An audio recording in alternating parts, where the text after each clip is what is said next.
Reka nkwifuriza intangiriro nziza z'icyumweru wowe komeza kubana natwe aha ngaha kuri Gicumbi News Online kabisa. Karibu kandi nkuhaye n'ikaze mu kiganiro Gicumbi Sports, twizera ko wa mbere uryoshye, wa mbere umeze neza mu kaga. Dufite ikipe y'igihugu Rwanda Amavubi igiye gucakirana n'ikipe y'igihugu ya Nigeria ku isaha saa tatu z'ijoro. Nyamuneka urumva ko ibintu araba ari uburyohe iri joro rwose.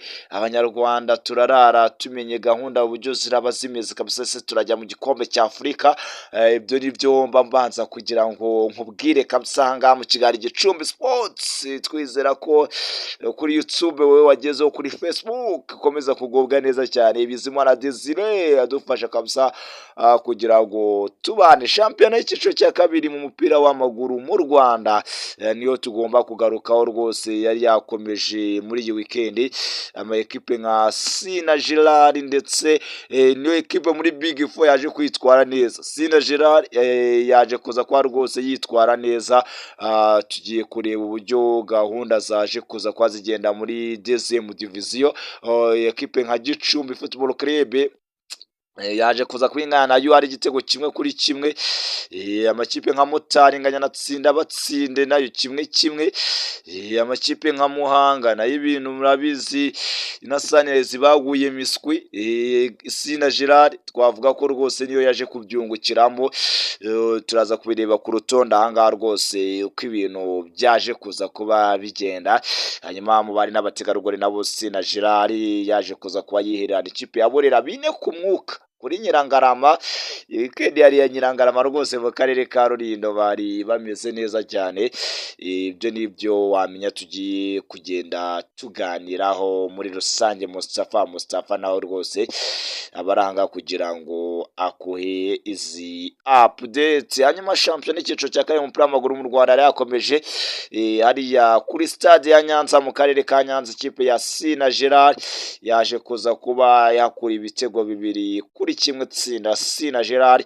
Ni umukino utari woroshye, ni umukino waje kuza kuba Sina Gerard ikina idafite kapiteni wayo bitewe nuko yari yagize ibyago rwose yapfushije mushiki we. Ni amakuru mfite nanjye mba nkurara mu karere ka Rulindo, byaje gutuma umunyezamu Kidogo ariwe wari kapiteni w'ikipe ya Sina Gerard.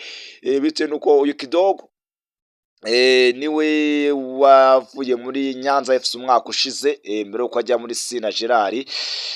Niwe rero wari uri gufatira izamu rya Nyanza umwaka ushize w'imikino. Ubu rero ari muri equipe ya Sina Gerard Academy. Rero Kidogo niwe wari wambaye la brasquare rwose, abwira abagenzi ati mureke mbayobore, hano ni Nyanza ndahazi, ni iwacu narahabaye, ati reka nkontorore uyu muvandimwe. Rero wari wambaye la brasquare nyine. Hanyuma aza no gufasha equipe ya Sina Gerard gukura amanota 3 ari Nyanza. Amanota 3 ibitego bibiri kuri kimwe baje kuza kuba rero batsinda Nyanza Football Club. Umukino uza kurangira ikipe ya Sina Gerard yitwaye neza. Hanyuma n'umukino kandi hari bamwe mu basore ba equipe ya Sina Gerard batari bakabonye ibyangombwa, ndetse hari n'umusore uturuka muri Cameroon utari wakagiye muri mudu neza, ariko yuba yuko imvuna yikiza rwose yaje gutanga pasi y'umurambararo ku gitego cy'umuvandimwe Francis. Hanyuma aza kuza kuba akora akantu keza cyane rwose ku gitego cyafashije Sina Gerard gucyura amanota 3, kuko Francis w'umunyegana niwe wabonye igitego, ndetse n'uwitwa Manudi niwe wari wanabonye igitego cya kabiri Sina Gerard yatsinze equipe ya Kamonyi hariya kuri Nyirangarama. Rero bako n'abasore rwose bari kugenda babona izamu, yaba Manudi yaba Francis bari gufasha ikipe ya Sina Gerard kubona ibitego. Rero biza kurangira babashije kubona intsinzi muri rusange. Kandi ibyo ngibyo navuga ndetse byanahaye motivation ikipe ya Sina Gerard, kuko ama equipe yose yari imbere ya Sina Gerard yose yanganyije, kuko Sunrise zanganyije na Muhanga. Hanyuma equipe ya Gicumbi nayo yirangarenganya na UR. Hanyuma kandi tsinda batsinde na Mutari nazo ziranganya. Ubu Sina Gerard ku mwanya wa 4, ariko irarushwa amanota make cyane n'ikipe ya mbere, kuko Sina Gerard ifite amanota 16, equipe ya AS Muhanga ya mbere ifite 20. Nyamara zo zimaze gukina juru ni 9, Sina Gerard imaze gukina juru ni 8. uri kumva ayo manota atatu avuyemo ekipe ya Sina Gerard yasigaye irusha inota rimwe n'ikipe ya mbere, uri kumva akaba ari imibare rwose ngendanwa kuri ekipe ya Sina Gerard. Sina Gerard inafite umukino ukomeye muri weekend igomba gukinamo na ekipe ya Miro Plast, urumva rero ntabwo ibintu rwose biza kuba byoroshye muri rusange, ntabwo ibintu biza kuba byoroshye kuri ikipe yo kuri Nyirangarama. Mu minsi mike rwose ushobora gusanga ikipe yamaze gucakira nk'umwanya wa kabiri, ama ekipe Gicumbi n'izi za Sunrise zikomeza kugenda zitakaza amanota muri buno buryo muri rusange. Hanyuma rero uyu mukino ni umukino wari ukomeye cyane, nabonaga ba perezida Nkunimana Theogene bamanutse, vice perezida yari yamanutse rwose, bavuga bati tugiye kureba abanje Ruberi bari bamanukiye hariya hakurya. Rero urumva ko nyine mu karere ka Nyanza rwose baje kwacyura intsinzi, akaruko nguko aho bemeze kuri ekipe ya Sina Gerard rwose ikomeje guhesha ishema uyu muhanga mirimo Sina Gerard, akaruko nguko bimeze. Nyuma ku rundi ruhande kandi wenda mbere yuko mva kuri Sina Gerard kandi ayivireho rimwe, abandi n'abatugarugori nabo kuri Nyirangarama mu gihe abasaza babo barimo batanga ibyishimo hari i Nyanza kuri Nyirangarama n'abakobwa nabo barimo banyagira ikipe ya Burera ibitego 4 ku mwuka, bayisatse mu buryo bukomeye cyane rwose. Abakobwa barakubitaga ngo baragurukaga hari umuntu wambwiye ati ewana uburyo batsindagamo yabaga ari imirabyo gusa rwose, ibitego 4 ku mwuka bakubita ikipe ya Burera muri shampiyona y'abari n'abategarugori mu cyiciro cya kabiri. Nyine bari bageze ku munsi wa gatatu wa shampiyona yabo mu bari n'abategarugori nyine muri zone y'intara y'amajyaruguru. Hanyuma wenda mu yindi mikino abaye mu bagabo twigarukiye, nuko nkuko nabikubwiye ikipe ya Gicumbi yiranga yinganya nayo ari igitego 1-1, abasore rwose ba Gicumbi Football Club none ntabwo amanota 3 yaje kuza kuba bahira nyuma yuko batsinze Sunrise, nago ibintu byaje kuza kuba bikunda. Hanyuma nyine ikipe ya Sunrise nayo imuhanga yakazi yangagije n'ikipe yitwa AS Muhanga ubusa ku busa. Hanyuma kandi ikipe ya Motari nkanatsinda batsinde nayo igitego 1-1.